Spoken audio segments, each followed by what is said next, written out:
Hiyaw naman kayo sa inyong kapwa Pilipino. Wala nga kayong isang proof na confidential funds yan.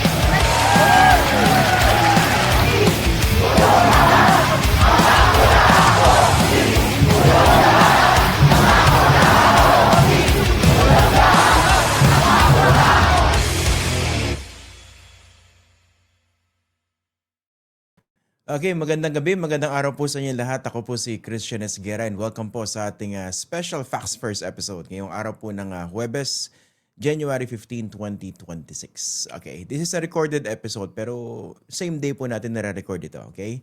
Ang makakausap po natin para sa gabing ito, siya po yung Secretary ng Department of the Interior and Local Government. I'd like to welcome again to our program si Secretary John Vic Remulla. Magandang gabi po and thank you for joining us dito po sa Facts First. Good morning, Christian. Good morning sa lahat. Andito ka na ba sa Pilipinas? Opo. Nandito na sa Manila. Oh. Uli Booking. beses nasa Switzerland kaya tanong eh. Booking ako kasi sabi ko good evening na good morning sa secretary. So sige, aamin na ako. We are recording this at exactly 8:57 in the morning. Okay. Yes, Pero okay. fresh pa rin po yung ating mga pag-uusapan by the time na napapanood niyo na po ito para po sa ating mga viewers. Okay, alam ko very busy si Secretary dahil meron sila mga upcoming activities for the rest of the day. So, simulan po natin dito sa binanggit ninyo recently na merong offer sa inyo na 1 billion sa inyo at saka sa inyong kapatid si Ombudsman. I'm curious, no? Kailan in-offer itong 1 billion pesos? Siguro 1 week ago. Mhm. 1 week ago. And another one was a few days ago na naman. Ano Dalawa ulit? na ang nag-offer sa akin. Same amount? Same amount, 1 billion rin. Dumadaan sila sa mga kaibigan nila na kaibigan ko na may deniability sila. Pero ang pare-pareho inihingi na may offer na 1 billion cash na di-deliver daw as long as matahimik ang mga kaso nila. Isang contractor tsaka isang contractor. Contractor at saka contractor. Ibig sabihin yung isa nasa gobyerno, nasa kongreso. Opo. Okay, wait, yung unang offer sa inyo was about a week ago tapos yung sumunod a few days ago, tama? Tama po. Teka, yung pagkatapos yung ba pasabugin yung unang bribe offer, may nag-offer siya uli? Meron pa rin. May sumubok pa rin eh. Alam mo, sa tingin ko dito sa dami ng pera nila, yung 1 billion parang baliwala na lang eh. Gagawin na lang nila ito lahat para lang mapatahimik yung kaso nila. Kasi imagine mo kung may 1 billion cash ka na available at any time. Ano pa kaya ang nakatago nila? Diba? Kaya sabi ko talaga, ano na lang, sa kaso na lang, sa abogado na gumastos, wag sa amin. Yung nag-offer nung first time, tsaka yung pangalawa, yung nag-relay na information sa inyo, same person? Hindi, magkaiba rin. Common Okay. friend ninyo?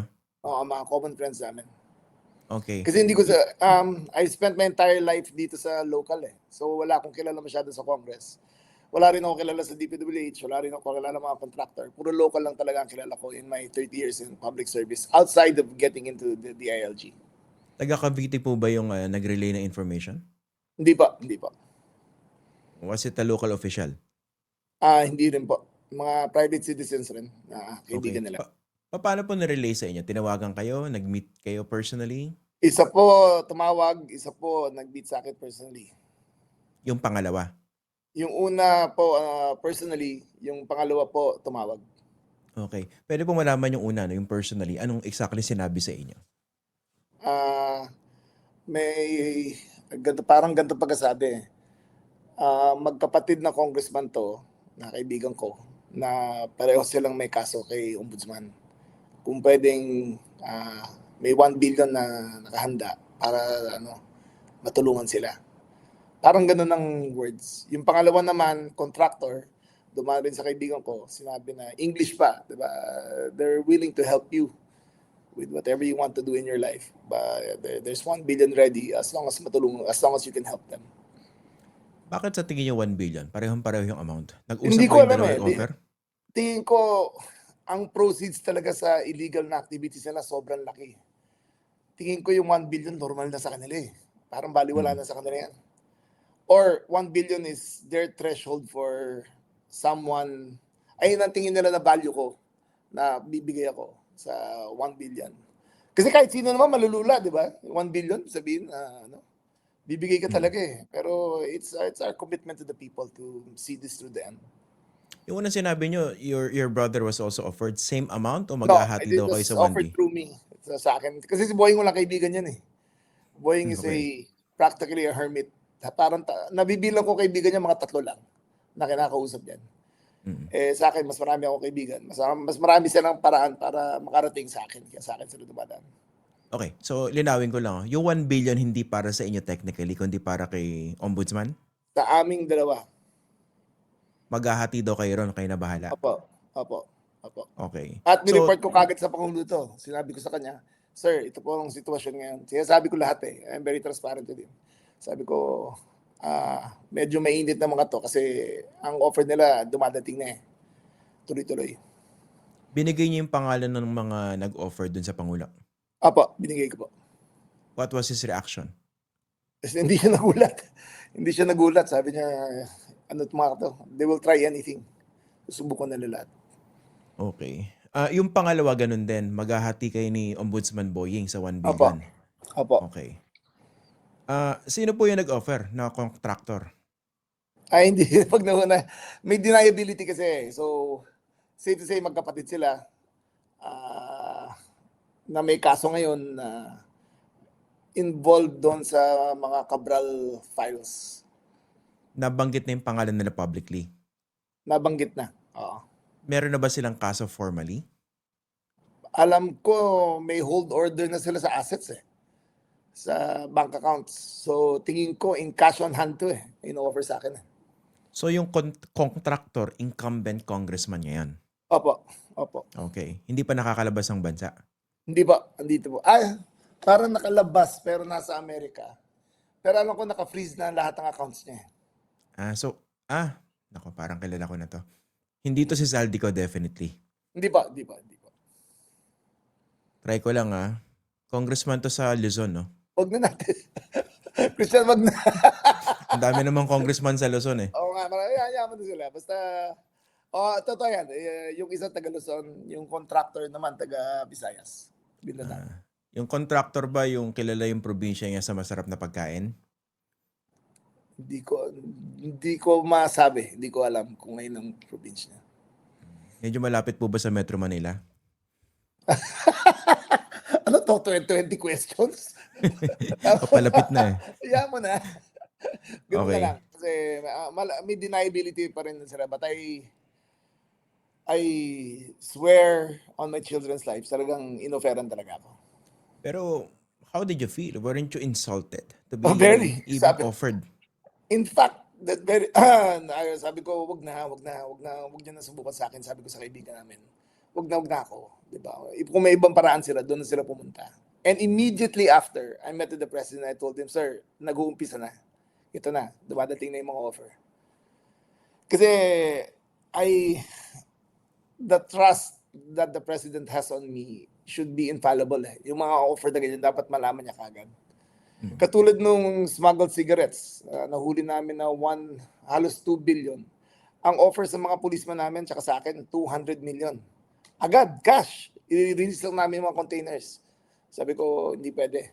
Hindi rin ipapayag. At nireport ko rin sa presidente ito. Ganyan nangyayari.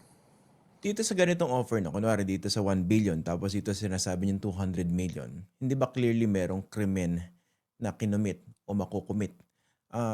Hindi niyo ba inisip na ipurso ko to, kasuhan ko ito mga nag-o-offer na ito? Mailap yan eh. Dadaan sila sa deniability stage. Tapos, kung ipursu ko kasi ito sa yung entrapment, Yeah. maahawa yung mga tao eh, sa ilalim ko eh. Alam ko sa ganyang amount, may maahawa dyan eh. Basta the minute na ilagay ko, if I put it into motion, may maabot sila. So, mabuti nang tumanggi na lang ako. Kasi makukulong mga to eh. So, there's no need to entrap them. Hayaan mo na makulong sila. Kasi inisip ko, no, baka magandang i-entrap din. Pero sabi niyo, mahahawa yung ilang mga nasa ilalim ninyo. Yun ba yung concern niyo? Mahahawa ka talaga. Basta ganyang klaseng pera, pag sabihin ko, entrap nyo na. Basta alam nila kung sinong tao nasa ilalim ko, tas alam nila kung paano makakabot kay Boying. Gagawa na ng paraan yan. sa investigator pa lang, kung sabihin kong, ito, kung ari ombudsman investigator, kung ari NBI investigator, pag ayan, aabot na yan yung tentacles hanggang paloob. So, iwasan natin yan. Ibig sabihin, pwedeng mabulilya sa entrapment operation dahil pwedeng mahawa yung mga tao nasa baba. So, mabulya O, sa yung... Christian, sa perang ganyan, maano ka talaga eh. Nakakalula eh. Di ba? It's an amount unimaginable to 99.9% of the Filipinos. Lalo na makita mo in front of you, di ba? Talagang malulula ka talaga. At saka it's such a great disservice to the Filipinos that they're looking for a way to get to my brother and I. And yung ganto, this violation of trust is not a violation to people, to the Filipinos. So I'd rather keep it diretso na lang sa court. Diretso na lang. Ano pong sabi ng brother ninyo, si Ombudsman? Natawa lang siya. Sabi niya, kaya nila yan. Hindi kanya karami pera naman ngayon eh. Natawa lang. Siya kilala niya eh. Kasabi niya sa Congress eh. So natawa lang siya. Pero hindi ba mas na-steal yung resolve niya para tuluyan to mga to? Talagang sabi niya, sabi niya, ingat ka lang ha, marami pa yan. Totoo nga, marami pa nga dumadating. Hanggang ngayon, meron pa? Bukod sa dalawa pa? Well, yung dalawa lang ang firmly na kinausap ko. Dahil lang kasi medyo naisip ko, no? Publicly mentioned na yung unang bribe offer. Tapos umulit pa yung isa. Di ba? Umulit pa. Parang wala silang pakialam eh. Parang wala kang pakialam miski parang, public yung pag-usapan yan eh. Yung pinakita natin yung kulungan na seryoso talaga tayong kukulong natin sila, tapos may case build-up na. Tingin ko, sa kanila, natataranta na lahat yan eh. In fact, may kilala ko isang contractor na sinabi niya, kung hindi makaabot kayo sa mga Rimulya, lahat kayo damay sa akin. So, yung mga kaibigan ko, na kaibigan niya, na-freeze ang lahat ng account nila. Tapos lahat naman, wala nga ngayon, yung isa walang perang involved, pero kung pwede daw tulungan. Sabi ko, wala na akong magagawa dito. So far ba puro bribe offer pa lang or meron ng pananakot naman? Walang pananakot. At kung pananakot, uunahan ko na sila, di ba? Hindi naman ako papatakot sa mga yan. Pero puro bribe offer talaga. Puro bribe. Okay. Ito kasi, ito yung frustration din ng marami sa mga kababayan natin. And I'm sure you're familiar with this. Dahil tila walang malalaking isdang nakulong before Christmas. Ano ba yung nakikita yung magiging rito? Pace ng pagpapanagot? I cannot speak for the ombudsman. Pero ang alam ko, very imminent na ang charges. And once the first charge is filed, tuloy-tuloy na. Kailan po? Sa tingin ninyo? Baka ngayon, habang pa ni-air na to, meron na na-file eh. Today? Baka. Pero yung pinag-uusapan dito yung malalaking isda, no? Yung mga senador, yung mga kongresista. Baka magulat na lang kayo, parating na rin yan. Kasi ito, no? So, recently, bagsak yung approval ratings, trust ratings ng Pangulo. Okay? And they share the observation by many that had to do with the lack of big fish being jailed so far. Yes, I think so. Kasi actually kasalanan ni Ombudsman yan eh. Si Ombudsman nagsabi na bago magpasko eh. Pero kasi Boying kasi masiyasat magtrabaho yan. So sisigurado niya na all relevant pieces of information, of evidence na buo na bago niya i-file. Over the Christmas break, para hindi niya nagawa eh. Hindi nabuo na investigators niya. Pero ngayon, tingin ko, very confident na siya sa mga ipapile niyang cases. This month, mukhang meron. I think sooner than this month. Ito na. Very imminent. Okay. Ito po si Zaldico, no? Ano po ba update dito? Na-establish siya ba talaga na nasa Portugal siya? Yes, ang latest information namin nasa Portugal siya. May sa isang gated community. Pupuntahan ko nga eh. Titingnan ko kung makakuha ko kung makausap dun eh. Talaga? Kailan niyo balak puntahan? Pagpayagan na ako ng Pangulo, sabi niya kasi, exhaust all means para makuha natin siya. Kasi walang treaty. So, ang Justice Department lang, DFA, magbi-meeting yan para pag-usapan kung anong paraan para makuha siya. Kailan yung target na date ninyo para pumunta sa Portugal at makausap si Zaldico? Wala pa. Iintayin ko muna yung further intelligence. Alam mo yung makausap yan, halos imposible kasi nagtatago siya behind the gated community. Pero kung makakagawa ko ng paraan, gagawin ko talaga. Kung pwede na nga, kukunin ko na eh. Pero wala tayong extradition treaty kaya hindi talaga makukuha. So ano siya, citizen na ng Portugal? Ang pag-alam namin, may Portuguese passport na siya. Mm. So ano yung mga nakikita niyong paraan para mapauwi ito? Well, may paraan na sinabi si Senator Ping Lacson na. Ini-explore namin ngayon yun. I think it has something to do with the United Nations Convention on Crime. Parang ganyan yun eh. So, titignan namin yung sinabi ni Senator Ping. Pag-aaralan namin. Pero provision doon na miski walang tratado, basically yun yung mekanismo para pabalikin when it comes to Tama po. corruption. Tama po. Oo. So, sa pagkakaalam ninyo, sino kasama ni Zaldi ko ron? Buong pamilya? Buong pamilya po. Ando doon. And then, paano yung assets? Pati kapatid yata eh.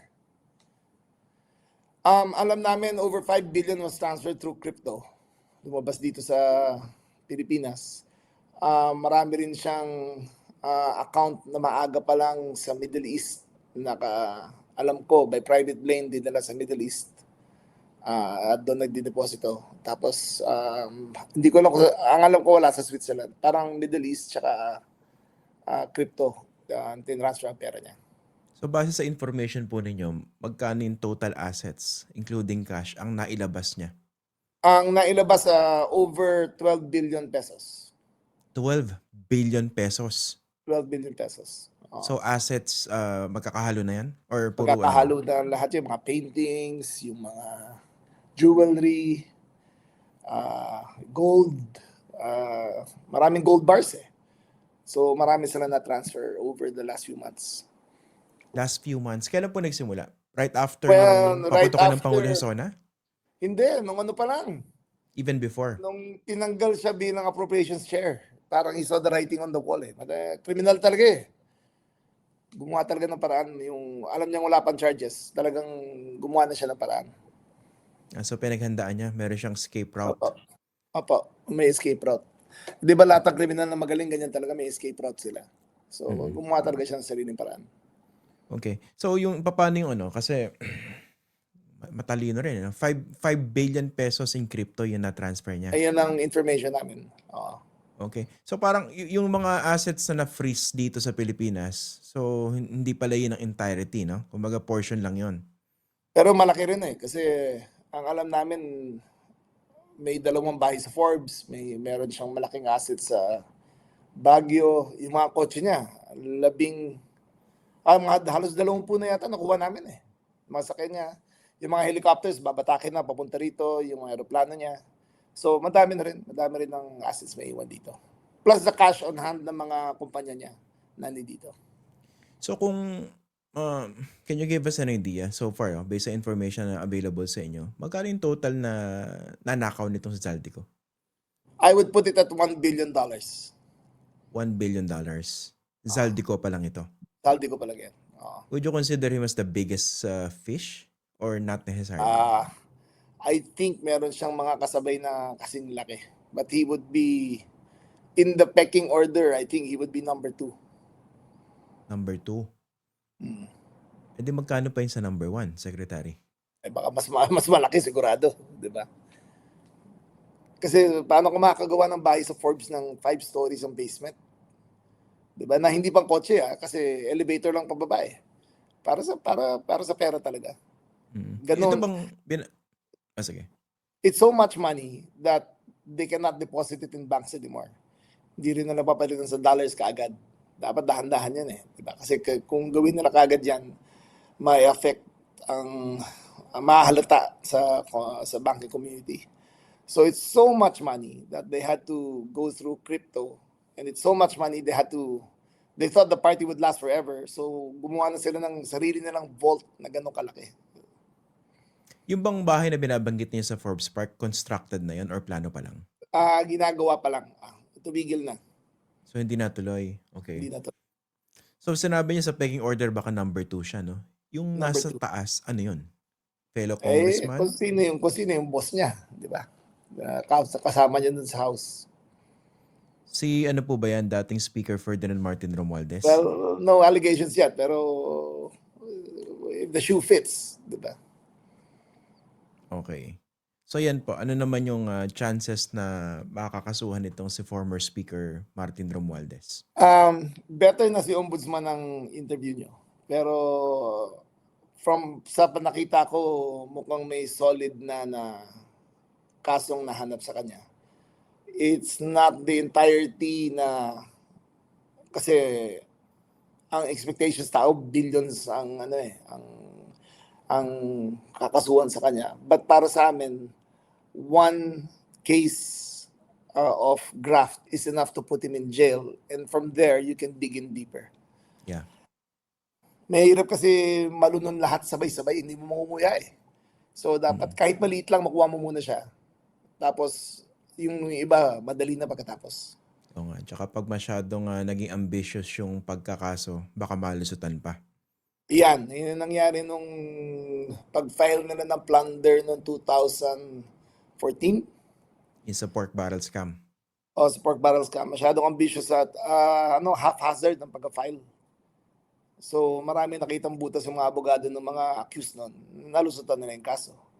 Pero So, in dito this case, talagang sisigurado ni Boying na ng ombudsman na very thorough ang investigation. Can it be assured na hindi mapapalusot itong si Martin Romualdez na boss ni Zaldico sa House? Well, he is a person of interest na pinag-aaralan ni Boying ng gusto. Kasi isang issue rito ka-frat to, no? Tama ba? Oh, Yun namin. yung- Nakasabi ko siya sa UP. Ang dami pa namin pictures magkasama eh. Nakititig ko na isang araw eh. Mm-mm. That was, kailan ba yan? 35 years ago? No, 38 years ago and 40 pounds ago. Parang ganun, papayat pa namin nun eh. Hindi ba kayo nagkakausap lately or nagre-reach No, out sila sa inyo? actually hindi ako masyado malapit sa kanya. Si Boying ang malapit talaga sa kanya nung bata. Mas matanda sa akin si Martin ng 2 years of paternity. So, we were in the council together, pero we were never really close-knit. Ang close-knit niya yung mga kabatch niya. Ayun ang malapit talaga siya. Kasi recently merong investigative report yung Raptor, no? Nakita niyo po ba yun? Yung tungkol sa fraternity, Oo, yung mga fraternity brothers niya. Oo. nakita ko. Yung Totoo naman yun. pinupursu, Nothing to deny. pero yung pinupursu ba na kaso ni Ombudsman as far as you know, something to do with those properties? Yes. Kasama na rin yung mga properties sa Amerika. Okay.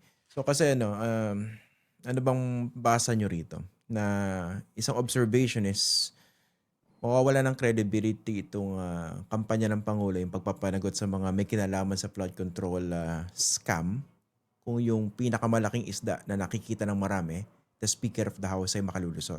Do you agree with that? I agree with that. I totally agree. I agree that dapat may paglalagyan yung mga taong ginawang injustice sa mga Pilipino na ganyan. I agree na kung magkakaibigan lang o fraternity ties lang ang maghahadlang para sa hustisya, mali yun. At saka hindi tatahimik ang taong bayan hanggang makuha talaga yung mga pinakamalalaking isda. Sa pagkakaalam ninyo, mukhang kailan makakasuhan itong si former Speaker Romualdez? Ay, wala akong information to that effect. Si Boying ang dapat tanong mo. Pero merong solid na nakita. Yan ang sinasabi ninyo. May leads na solid na nakita. Okay. Kasi nga, dun sa mga hindi familiar sa workings ng Congress, hindi po ba yung head ng Appropriations Committee, hindi pwedeng hindi bata ng speaker yan? Laging bata ng speaker yan. Ang iba nga, yung nagiging last 2 chairs ng appropriation, outside of Sonsinga, puro mga party list. Si Eric Yap yung una, tapos itong si Zaldico yung sumunod. And parang iba ang mindset nila kasi they're not public servants, yung wala silang sariling constituency. So ang accountability nila mababaw lang. Ayun lang ang analysis ko. I don't know if that's true, pero parang ganun ang tingin ko sa kanila yung if you give yung dalawang yon, dahil wala silang inuwian na distrito, wala silang kinakatakutan, wala silang utang na loob, gagawin na lang kailangan. Mas negosyante sila kaysa public servant. Tsaka dagdag ko na lang po, diba? Nung kabago-bagong kongresista ni Eric Yap, binigyan ng chairmanship Tapos Agad. appropriations, 'di ba? Yun ang isa Appropriation. nakakagulat doon eh. Oo, nakakagulat yun. Usually First binibigyan termer, sa mga veterano, 'di ba? tama. At saka yung veterano kasi alam nila paano maghimay. Alam Mm. nila yan. Yung ginawa mong negosyante, ang first termer, negosyante yan, tapos first termer, talagang rock netting ang makukuha natin dyan. Na times 4 ang presyo, na isang ulan lang, kagad. Isang bagyo lang, landslide kagad. That's what you get when you don't have accountability. Ayun ang nangyayari. Wala silang inuwian eh. Opisina lang inuwian nila eh. Itong si Congressman Eric Yap, may pagkakalagyan po ba ito? Matagal lang Ay, nadidikit yung naka-freeze pangalan na nito. naman. I think may kaso na sila. Naka-file or if-file na yung kaso nila. Ang alam ko saka magkapatid may freeze order na eh. Okay. Sagarin ko na rin, Secretary, no? I know you're busy. Ito, very interesting yung binanggit niyo recently na matindi rin pala yung corruption sa Bureau of Fire Protection. Can you give us an idea? Gaano katindi? Ganito yan. Christian, marami nanonood ngayon na may-ari ng hanap ng negosyo. Every year, para mag-file ka ng business permit, collateral dyan ang Bureau of Fire Protection Inspection Report. So every year, hindi ka bibigyan ng business permit, occupancy permit, walang BFP clearance. So ang ginagawa nila, that power is so immense na dahil hindi kayo makakapaghanap buhay eh. Ang maliit, ang small fry, kala mo maliit pero napakalaki, yung pagbenta ng fire extinguisher. Kasi sabihin nila, ay, expired na yan. Hindi nyo na-maintain yan. Bumili na kayo ng bago. Pero dito kayo bumili. And biro mo, isang building na huli namin, 30 million ang hiningi nila. Isang building pa lang yun, na medium size. 30 million na 30 million pesos worth of fire extinguishers na ang value mga 10 million lang. Wala pang 10 million. Triple. Kasi kaya triple yan, mula sa inspector, pupunta sa chief. Mula sa chief, pupunta sa region. Mula sa region, pupunta sa taas. So doon bibili sa choice na Oo. select na na supplier. I ask everyone who is watching now na nilapitan na ng BFP na hindi naman kayo walang attribution to eh. Pero i-confirm nyo yung sinabi ko na pinilit kayo bumili ng fire extinguisher. Okay. And then, tititigil na namin to. Bumili na kami ng mga 14,000 body cam na may script na. Ang sinasabi, may body cam dito, nakalagay dito, kung anong sinasabi, mauuni namin. At ang script nila sinasabi, kami po ay taga Bureau of Fire Protection. Andito po kami para mag-inspection ng inyong lugar para mabigyan kayo ng fire inspection safety report. Bawal po kami magbenta ng fire extinguisher, bawal po kami magrekomenda ng contractor para sa sprinkler. Ito po ay inspection naman.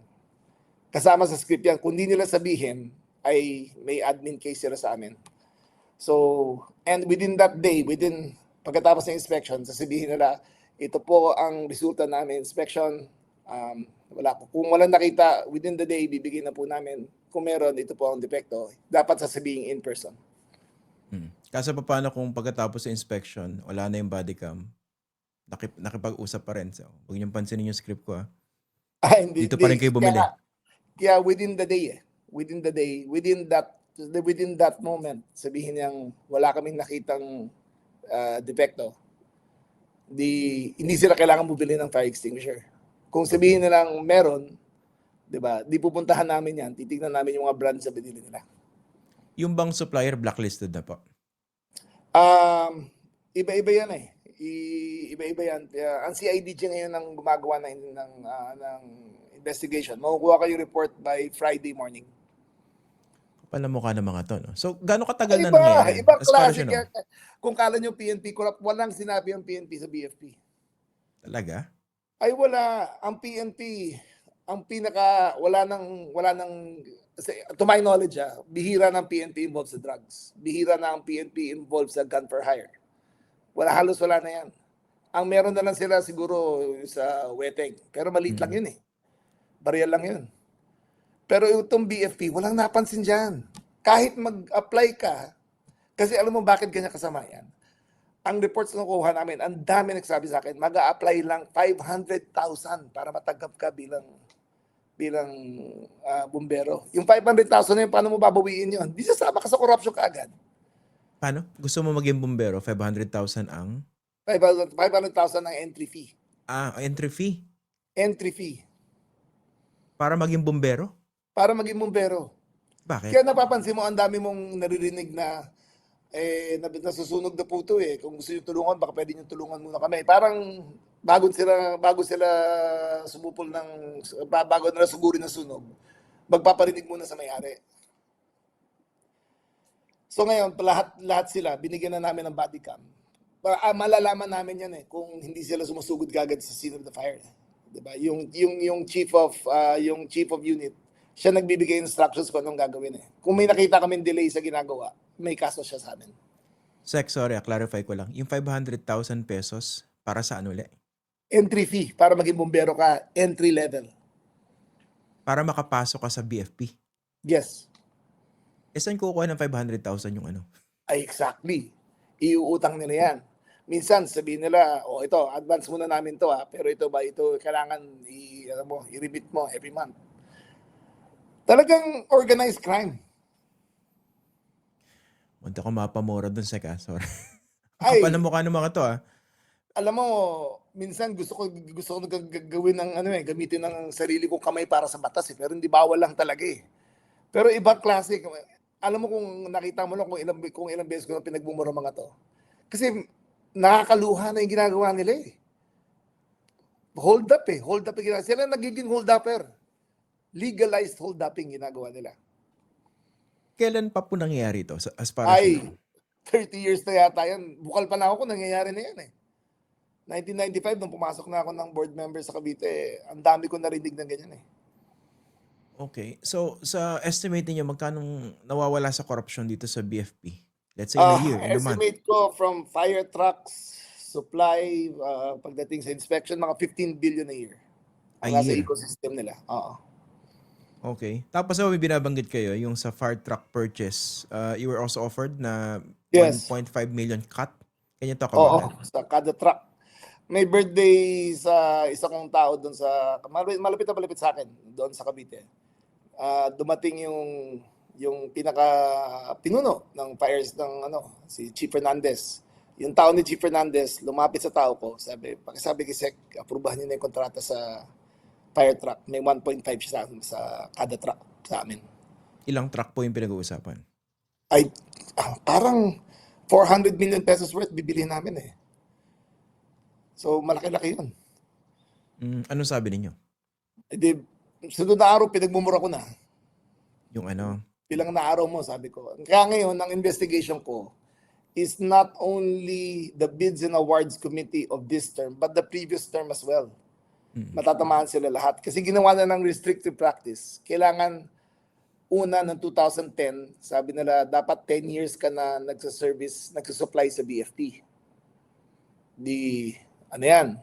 Dalawa lang supplier yan. Lumabas. After noong 2020, hindi pa ako secretary noon, ginawa nilang 20 years of supply contracts ka na sa BFP. So, nire-restrict talaga nila sa dalawang supplier lang. Ano pong mangyayari dito sa dalawang suppliers na ito na mukhang talagang pinili? Ayun ang sasabit namin lahat sa ombudsman. Pero ang lalabas dyan, yung Bids and Awards Committee ay may bid rigging at participatory yung mga suppliers na to. Anong plano nyo rin sa buong BFP? Overhaul? Overall, oo. Re-recommended sa Presidente na napapalitan ko ng leadership, papalitan ko ng Bids and Awards Committee. Binigyan na namin na lahat ng mga body cam, yung lahat ng inspectors. A total overhaul the system talaga. Kailan nyo planong simulan po yung overhaul na yan? Monday, sinuspend kasi namin ng 2 weeks ang inspection ng lahat ng buildings. So Monday ang first day, lahat yan naka-body cam na-distribute na namin all over the Philippines. So kung merong mag-comment man kayo, sana magpaalam nyo sa amin kung merong sumusubok pa. At ako mismo ang magagaranta sa iyo na hindi ko papalagpasin yan. Ang magtatanggal sa BFP head yung Pangulo, hindi po ba? Apa. Kailan daw niya balak tanggalin? Nagbigay na ako ng recommendation, so hintayin na lang natin. Anytime yan, mangyayari na. Medyo nalulula pa ako dun sa kinuwento ninyo, no? Kasi puro corruption na napag-usapan natin dito. Alam mo, Christian, it's become a crusade for the president and then give us talagang ang marching order niya sa akin yan. Tanda-tanda ko yun. Unang cabinet meeting pa lang, sinabi sa akin ni Decgo, mapipigil mo ba yan? Sabi ko, kaya ko yan. Bigyan niyo lang akong, give me enough rope and I can hang them all. Kasi si Decgo, very involved sa business community. Ang daming umaangal sa kanya. So sabi ko, kaya ko yan. Makagawa ko ng paraan yan. So we had to employ technology, we had to bid it, we had to train them, kasi ang mentality ko dito, habang kaya ka isahan, iisahan ka talaga ng mga yan eh. So gumagawa ang gamit kami ng technology at saka ng lahat ng facets pinag-aaralan namin para matigil na lahat yan. Yung pagbili ba ng body cam, wala namang anomalya, Ay, Secretary. clean yun. Ano yun? Listed company ang nag-supply nun. Kasama sa 911 program namin yan yung body cam. So all of them are according to industry cost. Okay. Lastly, Secretary, no? Any update dito po kay Atong Ang? Meron na pong arrest warrant laban sa kanya. Yes, mamaya magkikita kami ni GPNP at mag-a-announce kami. Siguro unahin ko na sa show nyo. There will be a 10 million peso reward for information leading to the arrest of Atong Ang. Pero so far, meron ba kayong mga leads as to where he actually is? Mamaya pa lang ang conference namin, mamayang 2 o'clock. So malalaman ko yung full list, yung full view pagdating nun. Okay, so umaga pa lang kasi 9:32 pa lang. In the meantime, maraming salamat Secretary John Vic for joining us today dito po sa Facts First. Maraming salamat for answering our questions po. Salamat, Christian. Salamat sa lahat. Okay, sige po. Salamat. Yan po si DILG Secretary John Vic Remulla.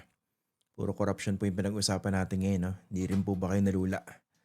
Ako nalula munti ka mapamura kanina. No? Grabe yung yung kwento rito kay Zaldico. Pampelikula. Grabe itong mga magnanakaw na ito. May hula ako kung sino yung binabanggit na contractor ni Secretary John Vic. I-message ko siya mamaya. Baka sabihin no? Pero may hula ako kung sino. Okay, yung nagsubok daw na i-bribe siya ng 1 billion pesos. Okay, tapos grabe ito sa BFP. Alam niyo itong corruption issue na ito. Kung hindi ito magagawa ng paraan, this could lead to the downfall of President Marcos fairly as well as unfairly. Bakit po fairly? Dahil siya yung kasalukuyan nakaupo, the problem is here and now. He is the current president. He has to really do something about it and show us tangible results sooner than later.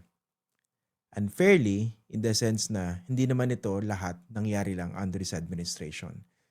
Base nga rin po sa kwento nitong si Secretary Remulla, at least itong corruption dito sa BFP, of course yung flood control, nagsimula rin naman yan in previous administrations. Pero again, the point is, siya yung kasalukuyang Pangulo and he has to deliver results. And let's see kung talagang makakita po tayo ng mga tangible results dito. Dahil kailangan po natin, not just because, let's say, from the perspective of the administration, the president needs to survive, but more importantly, kailangan pong mapanagot itong mga magnanakaw na ito, mabawi yung kanilang mga ninakaw at masiguro na hindi na po ito mangyayari. Dahil Diyos ko po, pwede lang magmura, no? Napakadami magnanakaw sa gobyerno. And sa susunod, no, sisikapin po natin makausap naman yung ombudsman dahil napakatindi po ng responsibilidad ng Office of the Ombudsman ngayon sa dami po ng mga kawatan sa gobyerno na kailangan mapanagot. Kanina, to recap, no? At yung sinabi ni Secretary Remulla, base sa kanyang impormasyon, mukhang meron ng solid na nabubuo itong si Ombudsman Remulla, yung kanyang kuya, laban dito kay Speaker Ferdinand Martin Romualdez. Okay? Kasi alam niyo, no, hindi naman dahil gusto lang talaga maghanap ng malaking isda at gusto lang madiin itong si Ferdinand Martin Romualdez. Pero kung talagang pag-aaralan niya yung kalakaran dyan sa House of Representatives, yung tagapamuno ng Committee on Appropriations, bata po yan na nakaupong speaker eh. Kumbaga, hindi pwedeng pumili ka ng Appropriations Committee Chair na walang basbas nung speaker. So given that context, ang hirap naman paniwalaan na ang pinakamalaking isda diyan sa House of Representatives ay si Zaldico. But then again, kailangan ng matibay na ebidensya. And yun ang tututukan natin. Na mukha meron na raw solid na nabubuo si Ombudsman Remulla laban dito kay dating Speaker Ferdinand Martin Romualdez. Okay? Tingnan natin. Okay? Tsaka dun sa mga nag-oobserba dito sa mga nangyayari po sa flood control investigation dito po sa ating politika, talagang yan ang malaking bahid dito sa administrasyon ni Ferdinand Bongbong Marcos Jr. Diba? Nung ko pa binabanggit sa inyo malaking political baggage sa kanya itong si dating Speaker Ferdinand Martin Romualdez, yung sarili niyang pinsan. So let's see kung mapapanagot itong kanyang pinsan dito sa kanyang isinusulong na flood control investigation and accountability. Okay? In the meantime, maraming salamat po for joining us tonight. Meron pa naman tayo, no? Relax muna. This is a recorded episode, by the way. Ako po si Christian Esguera. Magandang gabi po sa inyo lahat.